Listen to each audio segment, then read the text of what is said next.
ابھی تک ہم مقدمہ اس کا پڑھ رہے ہیں۔ اس کا بنیادی مقصد یہ ہے، دینی اداروں میں جب کسی فن کی کوئی کتاب شروع کی جاتی ہے تو سب سے پہلے 3 باتیں پڑھائی جاتی ہیں۔ مثلا اصول فقہ کی کوئی کتاب ہے، فقہ کی کوئی کتاب ہے، منطق کی ہے، فلسفے کی ہے، تو وہ سب سے پہلے مثلا علم المیراث ہے تو وہ پہلے پڑھائیں گے کہ اس فن کی تعریف کیا ہے۔ جس کتاب کو آپ پڑھ رہے ہیں یہ کس فن کی کتاب ہے، اس کی تعریف کیا ہے، اس کتاب کا غرض و غایت پڑھنے کا مقصد کیا ہے، اور تیسرا اس کتاب کا موضوع کیا ہے۔ مثلا علم المیراث ہے تو میراث کی تعریف، علم صرف ہے تو صرف کی تعریف، پھر اس کا موضوع، پھر اس کی غرض و غایت۔ دنیاوی اداروں میں کبھی بھی کسی کتاب کے شروع کرنے سے پہلے یہ پڑھایا نہیں جاتا ہوگا کہ کیمسٹری اس کی تعریف کیا ہے، اس کا موضوع کیا ہے، اس کے پڑھنے کی غرض و غایت کیا ہے۔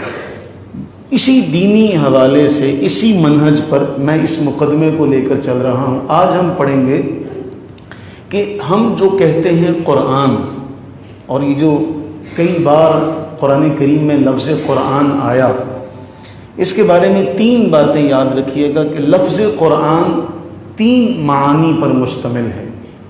لفظ قرآن 3 معانی پر مشتمل ہے، 3 اس کے معنی ہیں۔ جب ہم قرآن پڑھتے ہیں تو قرآن کا پہلا معنی ہے جمع ہونا، قرآن سے کیا ہے؟ جمع ہونا، کیونکہ قرآن مجید کے اندر اولین و آخرین کے تمام علوم کو جمع کر دیا گیا، اور اس میں تمام صورتیں بھی جمع ہیں، آیات بھی جمع ہیں، اس لیے اس کو قرآن کہا گیا، کیونکہ یہ آیات کا مجموعہ ہے، اس میں اولین و آخرین کے احوال جمع کر دیے گئے، اس لیے اس کو قرآن کہا گیا۔ دوسرا، قرآن کہتے ہیں پڑھی ہوئی شے کو۔ باقی کتابیں کتابی صورت میں نازل ہوئیں، جبکہ قرآن الفاظ کی صورت میں رسول اللہ صلی اللہ علیہ وسلم پر جبریل امی لے کر اترتے، اور رسول اللہ علیہ السلام اسے پڑھ کر سناتے 23 سال کے عرصے میں۔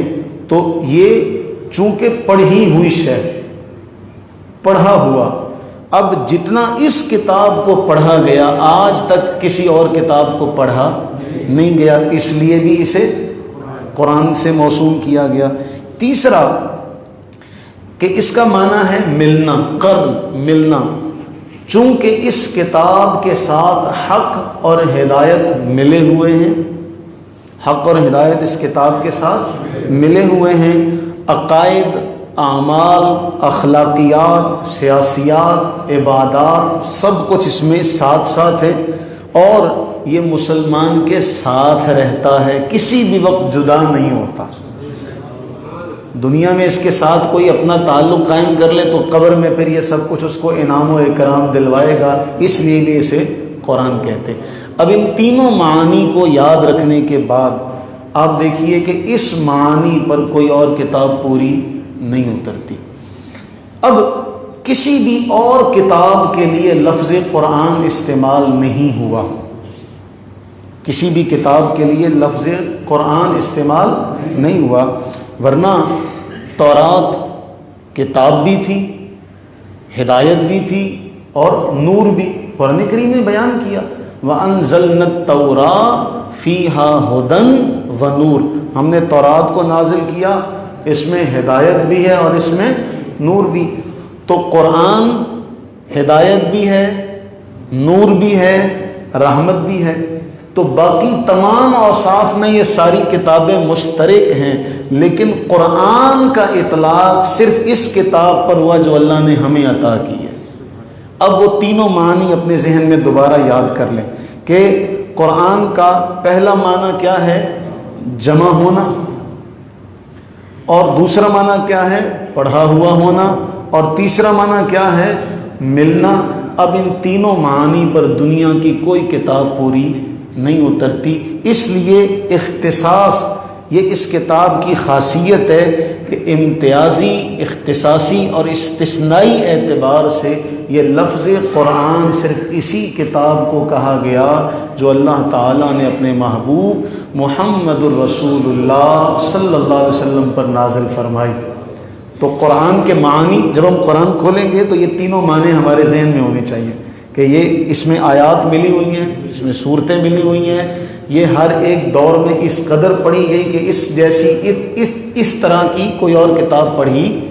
اور پھر رسول اللہ علیہ السلام کی حدیث پاک پر اختتام کرتے ہیں۔ آپ صلی اللہ علیہ وسلم نے فرمایا قرآن اس قدر عظیم کتاب ہے کہ یہ کبھی پرانی نہیں ہوگی۔ اس پر اتنا لکھا گیا، اتنی تفاسیر اس پر لکھی گئیں اس کی تشریحات میں، لیکن آج تک کوئی یہ دعویٰ نہیں کر سکا کہ میں نے اس کی تشریح کر دی، اب کسی اور کتاب کی ضرورت نہیں۔ ہر زمانے میں اہل علم جو تھے وہ اس کے ساتھ جڑے رہے اور اس پر کام کرتے رہے۔ جتنا اس کتاب پر کام ہوا دنیا میں کسی کتاب پر کام نہیں ہوا۔ یہ اسی لیے فرمایا یہ کبھی پرانی نہیں ہوگی، یہ کبھی پرانی۔ اللہ سے دعا کریں کہ باری تعالی ہمیں اس کتاب کا صحیح فیض عطا فرمائے۔ آمین ثم آمین۔